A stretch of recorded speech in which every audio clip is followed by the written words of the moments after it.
Ei, pessoal, vamos ler hoje então o capítulo 4, a primeira linguagem do amor, palavras de afirmação.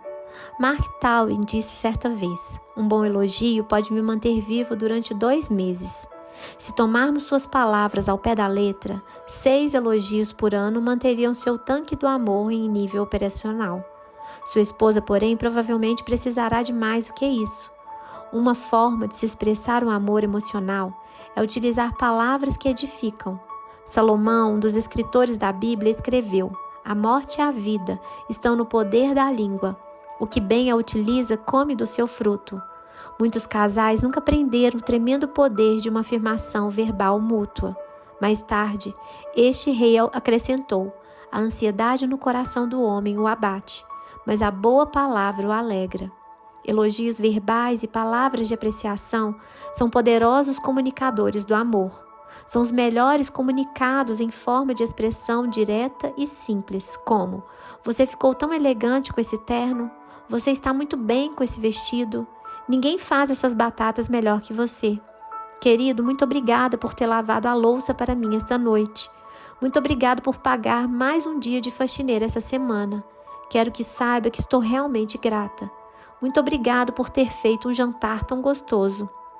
O que deverá acontecer ao clima emocional do casamento se o marido e a mulher ouvirem essas palavras de afirmação regularmente? Anos atrás, eu estava em meu escritório com a porta aberta, quando uma senhora apareceu de repente e perguntou: o senhor tem 1 minuto? Sim, claro, respondi. Ela se sentou e disse: Dr. Chapman, estou com um problema. Não consigo fazer com que meu marido pinte o nosso quarto. Já faz 9 meses que lhe peço diariamente, mas não tem adiantado. Já tentei tudo o que podia, mas não há jeito.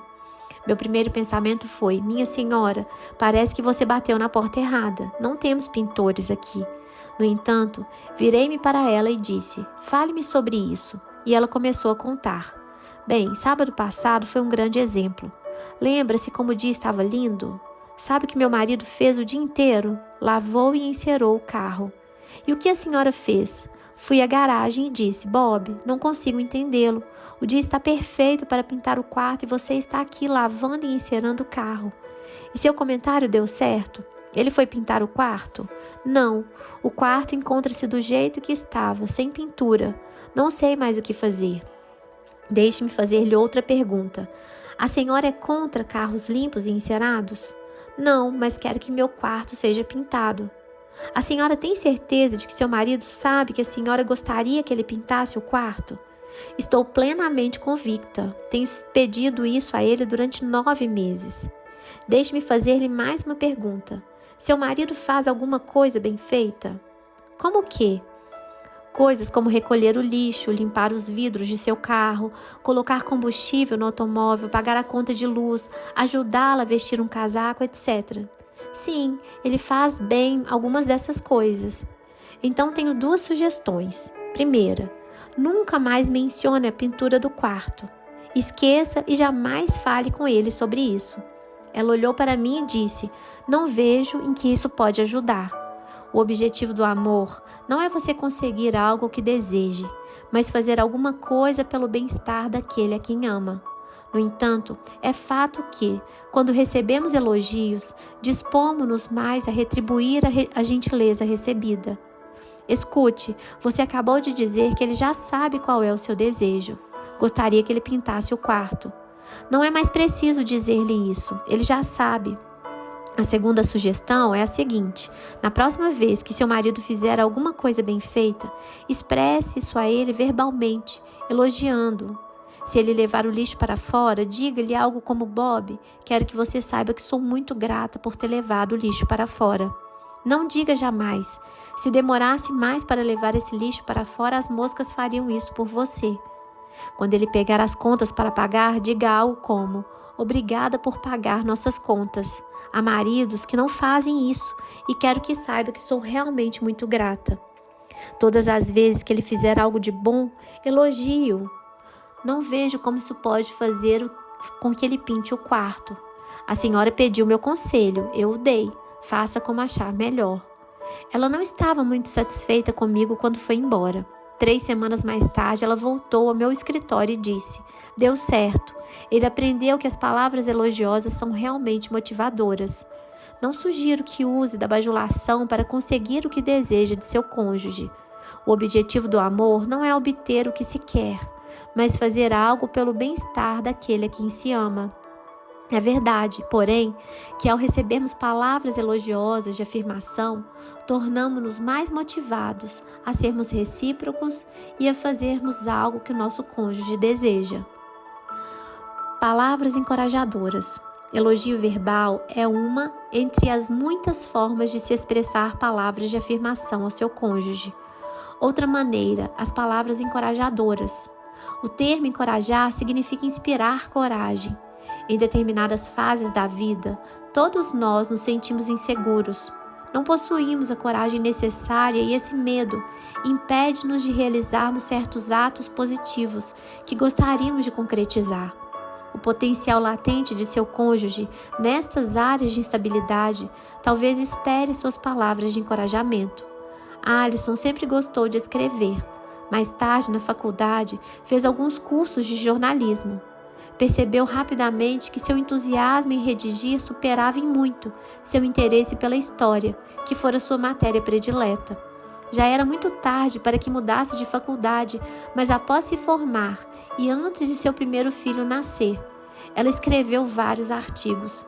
Apresentou um deles à redação de uma revista, porém, como não foi aceito, não teve mais coragem de tentar novamente em outro lugar.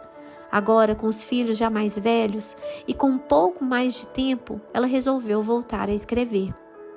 O marido de Alison, Robert, prestara pouca atenção nos artigos dela nos primeiros anos de casamento. Ele se ocupara com sua própria carreira, pois desejava galgar todos os degraus de sua empresa. Ainda em tempo, Robert percebeu que o real significado da vida encontrava-se não em realizações, mas nos relacionamentos. Ele aprendeu a dar mais valor para Alison e aos interesses dela. Nesse ritmo, foi natural que em uma das noites ele pegasse um dos artigos escritos por sua esposa e o lesse. Ao terminar, ele se dirigiu para onde Alison lia um livro. Muito entusiasmado, ele disse: desculpe interromper sua leitura, mas eu acho que tenho que lhe dizer uma coisa. Acabei de ler seu artigo, aproveite seu feriado. Alison, você é uma excelente escritora. Essa matéria precisa ser publicada. Você escreve de forma clara e usa palavras que fazem com que o leitor consiga visualizar o que se relata. Seu estilo é fascinante. Você tem de levar este artigo para algumas revistas. Você acha realmente? Ela perguntou um pouco hesitante. Acho sim, seu material é muito bom mesmo. Quando Robert saiu da sala, ela não continuou sua leitura. O livro ficou aberto em seu colo e ela sonhou acordada durante meia hora sobre o que o marido acabara de falar. Quis saber se outras pessoas veriam seu artigo da mesma forma que seu esposo o observara. Lembrou-se de quando lhe passaram um fax agradecendo, porém dispensando seu artigo. Mas agora era diferente. Seus textos estavam melhores. Ela havia amadurecido. Antes que levantasse para pegar um copo d'água, tomou uma decisão. Levaria seus artigos para apreciação de algumas revistas. Iria atrás da possibilidade deles serem publicados. As palavras encorajadoras de seu marido foram pronunciadas há 14 anos. Alison já possui vários artigos publicados desde então, e agora já tem um contrato para escrever. É uma excelente escritora. Porém, foram as palavras encorajadoras de seu marido que a inspiraram e impulsionaram a dar o primeiro passo no árduo processo de ter um artigo publicado. Talvez seu cônjuge possua alguma qualidade que tenha grande potencial, mas se encontra adormecida. Aquela capacidade, talvez, aguarde suas palavras encorajadoras. Quem sabe seja preciso de que ele ou ela se matricule em algum curso para desenvolver esse potencial. Talvez seja necessário que se encontre com alguém da área em questão para pegar algumas dicas do próximo passo a ser dado. Suas palavras podem dar a seu cônjuge a coragem necessária para ele ir atrás de seu sonho. Por favor, perceba que não falo para pressionar seu cônjuge a fazer alguma coisa que você queira que ele realize. Oriento sobre encorajá-lo a desenvolver alguma aptidão que ele já possua. Por exemplo, alguns maridos pressionam suas esposas a fazer regime. Eles dizem que as encorajam, mas elas sentem isso como uma condenação. Somente quando a pessoa por si decide perder peso é que você deve encorajá-la. Até que parta dela o desejo, suas palavras pesarão como um sermão. É muito raro esse tipo de discurso encorajador, pois soa mais como julgamento destinado a estimular a culpa. Não expressa amor, mas rejeição. Encorajamento requer empatia que nos leva a enxergar o mundo segundo a perspectiva de nosso cônjuge. Devemos, em primeiro lugar, procurar saber o que é importante para ele.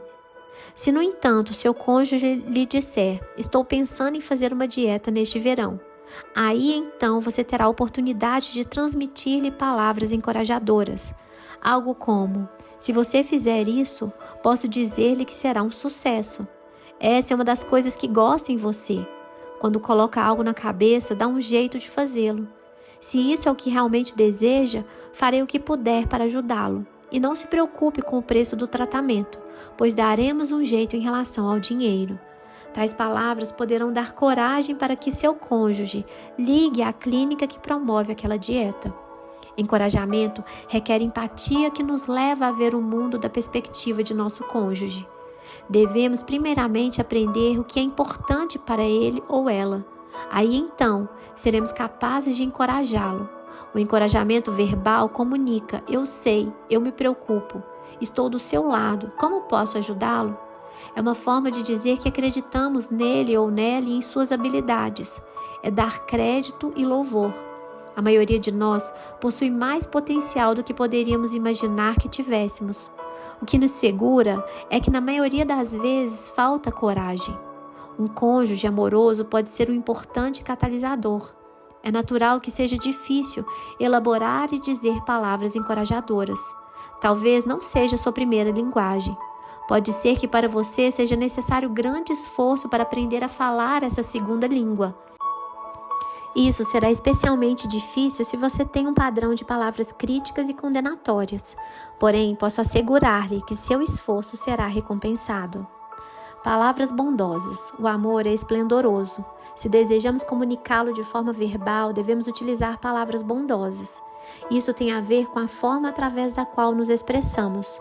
Uma mesma sentença pode ter dois diferentes significados, dependendo de como ela é apresentada. A frase "eu amo você", quando dita com bondade e ternura, pode ser uma genuína expressão de amor. O que dizer da mesma frase dita da seguinte forma: "Eu amo você"? O ponto de interrogação muda todo o significado. Algumas vezes nossas palavras dizem uma coisa, mas o tom de voz afirma outra completamente diferente. Enviamos mensagens dúbias. Nosso cônjuge geralmente interpretará a mensagem que lhe enviarmos com base na tonalidade da voz e não nas palavras que usarmos. A frase "eu faço questão de lavar a louça hoje à noite", dita em tom de voz cavernosa, não será recebida como uma expressão de amor. Por outro lado, podemos compartilhar mágoa, dor e mesmo raiva de maneira meiga e aquela mensagem ser uma manifestação de amor. Por exemplo: "Fiquei desapontada e magoada por você não haver se oferecido para me ajudar esta noite." Dita de forma honesta, gentil, pode ser uma expressão de amor. A pessoa que fala quer ser conhecida por seu cônjuge. Ao compartilhar seus sentimentos, dará um passo para aumentar a intimidade entre ambos. Solicitará uma grande oportunidade para conversar sobre uma dor, a fim de curá-la. A mesma palavra, dita em voz alta e irritada, não será uma expressão de amor, mas sim de condenação e julgamento. A maneira como falamos é extremamente importante. O rei Salomão disse com toda sabedoria: "A resposta branda desvia o furor." Quando o seu cônjuge estiver bravo, deprimido e disser palavras agressivas, se você optar em permanecer gentil, não somente deixará de responder agressivamente, mas usará palavras brandas. Receba o que ele diz como uma comunicação de seu estado emocional. Permita que ele extenue sua ira, raiva e sua percepção da situação. Procure enxergar de seu ponto de vista e então expresse de forma bondosa e gentil sua opinião sobre o porquê dele se sentir daquela forma. Se você entender errado o motivo da alteração de suas emoções, reconheça o erro e peça perdão. Se a sua motivação for diferente da que ele percebe, explique-a de forma gentil. Você deverá procurar a compreensão e reconciliação e não provar seu ponto de vista como a única forma lógica para explicar o ocorrido. Isso é amor maduro, o tipo que devemos aspirar se buscarmos o crescimento em nossos casamentos. O amor jamais registra uma lista de erros. Ele não traz à tona fracassos passados. Nenhum de nós é perfeito. No casamento, nem sempre fazemos o melhor ou mais certo. Fazemos e dizemos coisas duras a nossos cônjuges. Também jamais apaguemos o passado. Devemos confessar e concordar que agimos mal. Peçamos perdão e tentemos agir diferentemente no futuro. Após confessar a falta e solicitar o perdão, não poderei fazer mais nada para aliviar a dor causada a meu cônjuge. Quando erro com minha esposa e ela expressa que foi magoada e sugere que eu peça perdão, preciso fazer uma escolha: justiça ou perdão. Se eu escolher a justiça e tentar compensá-la, ou tentar fazê-la pagar por seu ato errado, farei de mim mesmo um juiz e ela uma ré. A intimidade torna-se impossível de ser restaurada. O perdão é o caminho do amor. Fico admirado como há pessoas que misturam o dia de hoje com o de ontem. Insistem em trazer para o presente os fracassos do passado e, ao fazerem isso, estragam um dia potencialmente maravilhoso. Não posso acreditar que você tenha feito isso. Não sei se algum dia poderei esquecer isso. Você não tem a menor ideia de como me magoou. Não entendo como você pode ficar aí, sentado, tão tranquilo, depois de ter me tratado dessa maneira. Você deveria se ajoelhar e implorar o meu perdão. Não sei se conseguirei perdoá-lo. Essas frases não são de amor, mas de amargura, ressentimento e vingança. Se desejamos desenvolver um relacionamento, precisamos saber quais são os desejos da pessoa amada. Se queremos amar um ao outro, precisamos saber como fazê-lo. A melhor coisa que podemos fazer com os fracassos do passado é torná-los em histórias simples. Sim, eles ocorreram e certamente machucaram. E talvez ainda magoem, mas ele reconheceu seu erro e pediu seu perdão. Não conseguimos apagar o passado, mas podemos aceitá-lo como uma experiência de vida. Vivamos o dia de hoje livres das mágoas anteriores. O perdão não é um sentimento, mas um compromisso. É a opção de se mostrar misericórdia e não de se jogar a ofensa no rosto do ofensor. Perdão é uma expressão de amor. Amo você, preocupo-me com você e decido perdoá-lo ou perdoá-la. Mesmo que eu continue ainda por um tempo a sentir-me machucado, não permitirei que o ocorrido interponha-se entre nós. Espero que aprendamos com essa experiência. Você não é um fracassado porque teve um fracasso. Você é meu marido ou esposa e juntos continuaremos nossa caminhada. Estas são as palavras de afirmação ditas no dialeto de palavras gentis. Palavras humildes. O amor faz solicitações, não imposições. Quando dou ordens a meu cônjuge, torno-me pai ou mãe, e ele, filho ou filha. O pai diz ao filho de 3 anos o que ele deve fazer, ou melhor, o que ele precisa realizar. Isto é necessário porque uma criança nessa idade ainda não sabe como navegar nas traiçoeiras águas da vida. No casamento, no entanto, somos iguais, parceiros adultos. Não somos perfeitos, mas adultos e parceiros. Se vamos desenvolver um relacionamento íntimo, precisamos conhecer os desejos um do outro. Se queremos amar um ao outro, precisamos saber o que ele ou ela pretende. No entanto, a forma como expressamos esses desejos é muito importante. Se os colocamos como ordens, eliminamos as possibilidades da intimidade e afugentamos nosso cônjuge. Se, no entanto, expressarmos nossas necessidades e desejos como pedidos, apontaremos um caminho, mas não empurraremos ninguém para ele. O marido que diz: querida, sabe aquela torta de maçã deliciosa que você faz? Será que poderia preparar uma essa semana? Eu amo aquela sobremesa.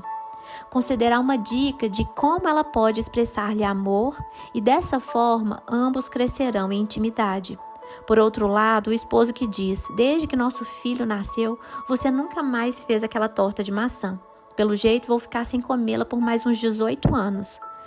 Essa pessoa deixou de ser um adulto e tornou a comportar-se como um adolescente. Tais reclamações não constroem intimidade. A esposa que diz: será que você poderia limpar a calha este final de semana? Expressa amor ao fazer uma pergunta, um pedido. Porém, a que diz: se você não der um jeito de limpar logo essa calha, ela vai acabar despencando do telhado. Já existem brotos de árvore nela e espalham-se por todos os lados. Essa pessoa não demonstra amor, mas sim torna-se uma mulher dominadora. Quando alguém faz um pedido a seu cônjuge, afirma as habilidades dele, faz entender que ele ou ela possui ou pode fazer algo que é significativo ou valioso para o outro. No entanto, quando dá ordens, torna-se um tirano. Seu cônjuge não se sentirá afirmado, mas diminuído. O pedido implica no elemento escolha. Seu parceiro pode atender ou não o seu pedido, porque o amor é sempre uma decisão. É isso que o torna significativo. Saber que meu cônjuge ama-me a ponto de atender meu pedido comunica emocionalmente que ele ou ela se importa comigo, respeita-me, admira e deseja fazer algo que me agrade. Não há como desenvolver o amor emocional através de intimações. Meu cônjuge talvez obedeça às minhas ordens, mas isso não será uma expressão de seu amor. Será uma forma de medo, culpa ou de alguma outra emoção, mas jamais de amor. Então, um pedido cria uma oportunidade de se expressar amor, ao passo que uma ordem sufoca essa possibilidade. Dialetos variados. Palavras de afirmação são uma das 5 linguagens básicas do amor. Dentro desse idioma, no entanto, há vários dialetos. Já falamos sobre alguns, mas ainda há muitos outros. Diversos livros e artigos já foram escritos sobre esse tema. Todos eles têm em comum o uso das palavras que afirmam o cônjuge. O psicólogo William James diz que possivelmente a mais profunda necessidade humana é a de ser apreciado. Palavras de afirmação poderão suprir essa necessidade em muitas pessoas.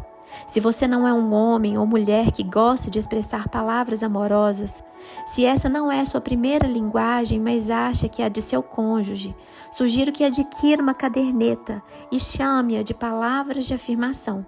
Quando você ler um artigo ou livro romântico, escreva ali algumas palavras de afirmação que tenha gostado. Quando assistir a alguma palestra sobre amor ou ouvir algum amigo dizer alguma coisa positiva sobre outra pessoa, anote. Com o tempo, você terá colecionado uma lista de palavras para serem usadas ao transmitir amor ao seu cônjuge. Outra coisa que se deve fazer é pronunciar palavras de afirmação de forma indireta, ou seja, dizer algo positivo sobre seu cônjuge, mesmo na ausência dele. Eventualmente, alguém transmitirá a ele ou ela o que você disse, e assim ganhará os bônus do amor. Diga à sua sogra que a filha dela é sensacional. Possivelmente, quando ela contar isso à sua esposa, com certeza aumentará alguma coisa e você acabará ganhando mais crédito. Também elogie seu cônjuge na frente dos outros quando ele ou ela estiver presente. E quando você for o alvo do elogio, certifique-se de repartir o crédito com seu cônjuge. Há muitas outras formas de se dizer palavras de afirmação, entre elas escrevê-las. Frases escritas têm a vantagem de serem lidas várias vezes. Aprendi uma lição muito importante sobre palavras de afirmação e linguagens de amor em Little Rock, Arkansas. Minha visita a Bill e Beth Joe ocorreu em um belo dia da primavera. Eles moravam em um condomínio fechado, em uma casa com uma gradinha na frente, um gramado bem verde no jardim e canteiros de viçosas flores. Era uma visão idílica. Ao entrar, porém, percebi que o clima interior era bem diferente. O casamento deles desmoronara. Após 20 anos de matrimônio e possuidores de 2 lindas crianças, perguntavam-se primeiramente por que haviam se casado. Discordavam de tudo. A única coisa com que concordava é que ambos amavam os filhos. Ao desenrolar sua história, percebi que Bill era muito dedicado ao seu trabalho e muito pouco tempo oferecia a Beth, sua esposa, a qual trabalhava meio período, possivelmente para não permanecer dentro de casa. A forma de convivência entre os dois era de evitarem estar juntos. Tentavam ficar longe um do outro para que seus conflitos não assumissem proporções maiores. O ponteiro do mostrador do tanque de amor de cada um deles apontava para o termo vazio. Disseram que já tinham procurado aconselhamento, porém nada adiantara. Eles assistiriam ao meu seminário sobre casamento e eu partiria no dia seguinte. Aquele, portanto, seria meu único encontro com Bill e Beth. Resolvi, então, colocar todos os ovos em uma cesta só. Gastei 1 hora em particular com cada um. Ouvi atentamente as versões de suas histórias. Percebi que, apesar do vazio existente no relacionamento deles e do desacordo reinante naquela convivência, havia certas coisas que apreciavam um no outro. Bob me disse: ela é uma boa mãe, uma excelente dona de casa e uma exímia cozinheira, quando resolve cozinhar. Porém, não demonstra a menor afeição por mim. Trabalho feito um louco e simplesmente não há por parte dela o menor reconhecimento. Em minha conversa com Beth, ela concordou que Bill era um excelente provedor. Ela, no entanto, reclamou: ele não move uma palha para me ajudar em casa e nunca tem tempo para mim. O que adianta ter esta casa, o carro novo e todas as outras coisas, se não podemos curti-lo juntos? Obtive mais informações e então decidi focalizar meu aconselhamento em dar a mesma sugestão para cada um. Disse a Bill e a Beth separadamente que eles possuíam a chave para mudar o clima emocional do casamento. Eu lhes afirmei: essa chave é expressar a apreciação pelas coisas que gosta nele ou nela e, no momento, suspender as reclamações sobre o que não se agrada. Repassei com eles os comentários positivos que fizeram um do outro e ajudei-os a fazer uma lista desses traços positivos. A relação de Bill focalizava as atividades de Beth como boa mãe, excelente dona de casa e exímia cozinheira. A lista de Beth registrava a dedicação de Bill ao trabalho e sua provisão financeira à família. As relações foram feitas da forma mais detalhada possível. A lista de Beth ficou assim: ele não faltou um dia de trabalho em 20 anos. É um trabalhador dinâmico. Ele recebeu várias promoções nesses anos todos e sempre deseja aumentar sua produtividade. Ele paga as prestações da casa mensalmente. Ele paga as contas de água, gás e luz em dia.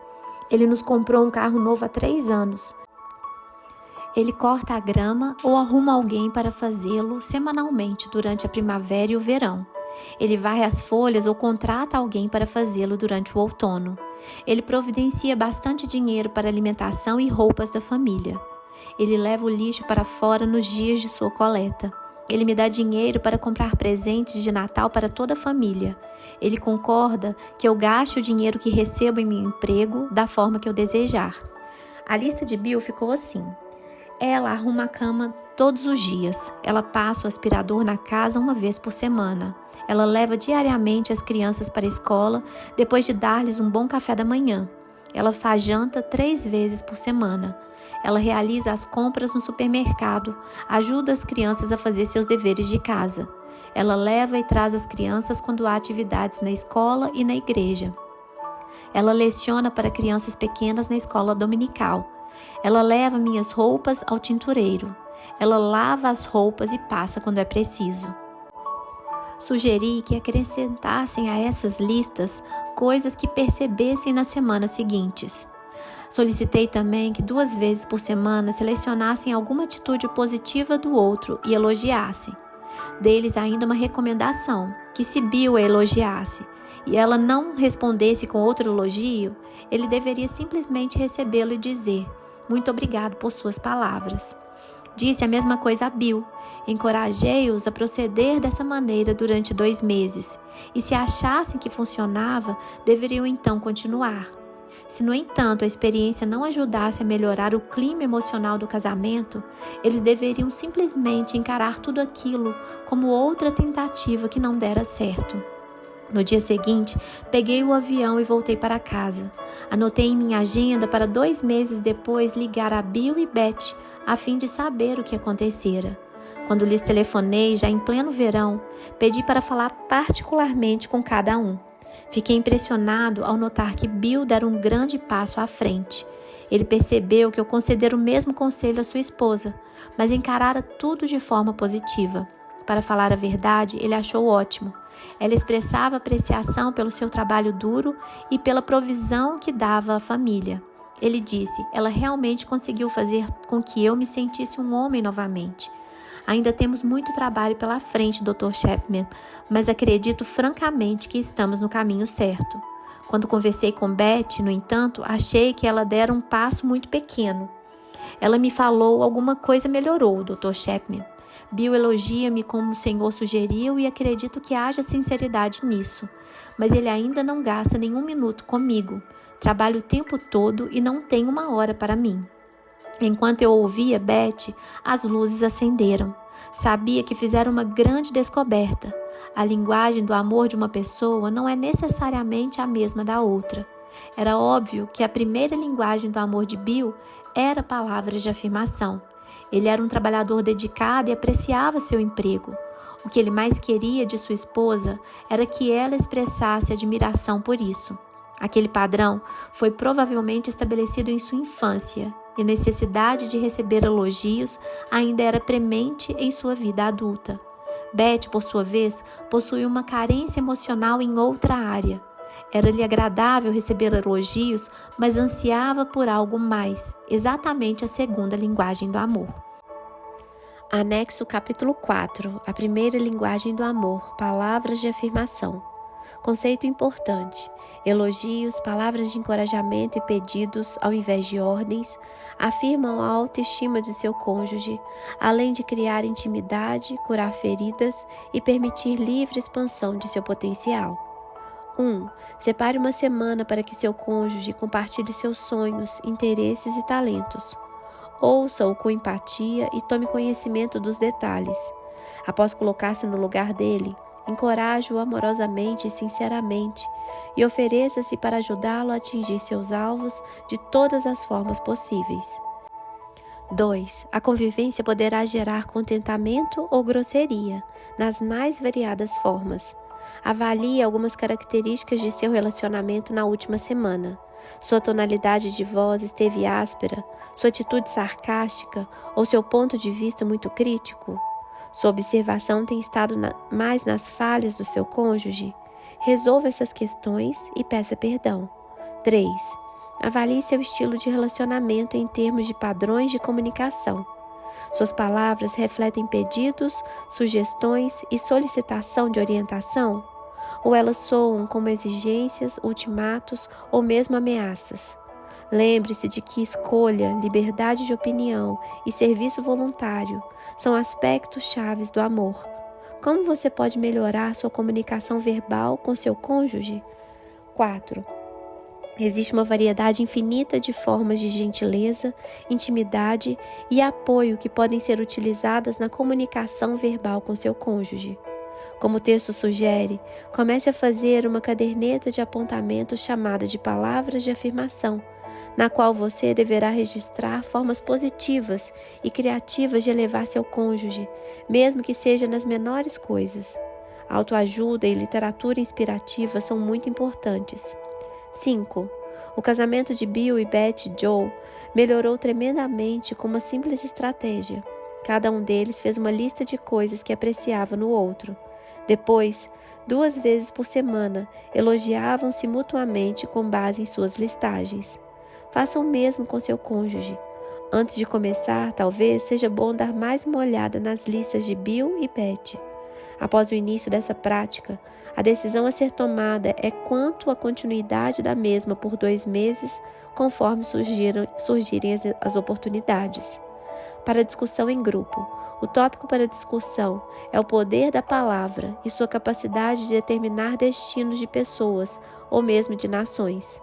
Como as expressões verbais podem nos cegar, nos libertar e ditar a imagem que fazemos de nós mesmos e do mundo que nos rodeia? Deus abençoe você. Até o próximo capítulo.